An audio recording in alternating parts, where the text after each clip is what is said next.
Mpox বা মাঙ্কিপক্সের প্রাদুর্ভাবের কারণে 2 বছরের মধ্যে রোগটি নিয়ে দ্বিতীয়বার বৈশ্বিক জরুরি স্বাস্থ্য অবস্থা ঘোষণা করেছে বিশ্ব স্বাস্থ্য সংস্থা।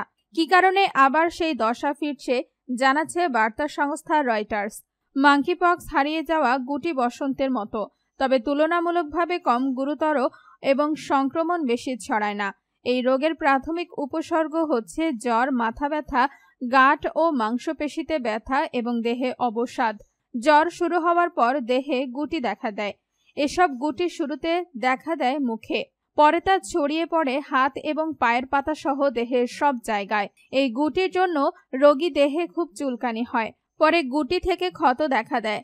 জলবসন্তের মতোই রোগী সম্পূর্ণ সুস্থ হয়ে উঠলেও দেহে এসব ক্ষত চিহ্ন রয়ে যায়। রোগ দেখা দেওয়ার 14 থেকে 21 দিনের মধ্যে রোগী সুস্থ হয়ে ওঠেন। এই রোগে আক্রান্ত শিশু, গর্ভবতী নারী এবং যাদের রোগ প্রতিরোধ ব্যবস্থা দুর্বল, বিশেষ করে HIV রোগীদের ক্ষেত্রে উচ্চ জটিলতার ঝুঁকি থাকে।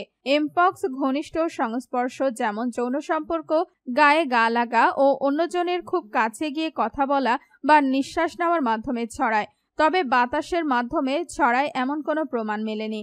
বর্তমানে ভাইরাসটি খুব দ্রুত ছড়াতে থাকায় বৈশ্বিক জরুরি স্বাস্থ্য অবস্থা ঘোষণা করা হয়েছে। কঙ্গো সবচেয়ে খারাপ প্রাদুর্ভাব দেখছে এখন। গত বছরের জানুয়ারি থেকে সেখানে 27,000 মানুষ আক্রান্ত হয়েছে। তাদের মধ্যে 1100 জনের বেশি মানুষের মৃত্যু হয়েছে, যাদের বেশিরভাগই শিশু। এমপক্সের 2টি ধরন এখন কঙ্গোতে ছড়িয়ে পড়ছে, যার মধ্যে আছে ভাইরাসটির স্থানীয় রূপ ক্লেড 1 ও ক্লেড 2b। ক্লেড শব্দটি দিয়ে ভাইরাসের একটি রূপকে বোঝায়। আফ্রিকার বাইরে ক্লেড 1b ধরনটি প্রথম ধরা পড়েছে সুইডেনে বৃহস্পতিবার।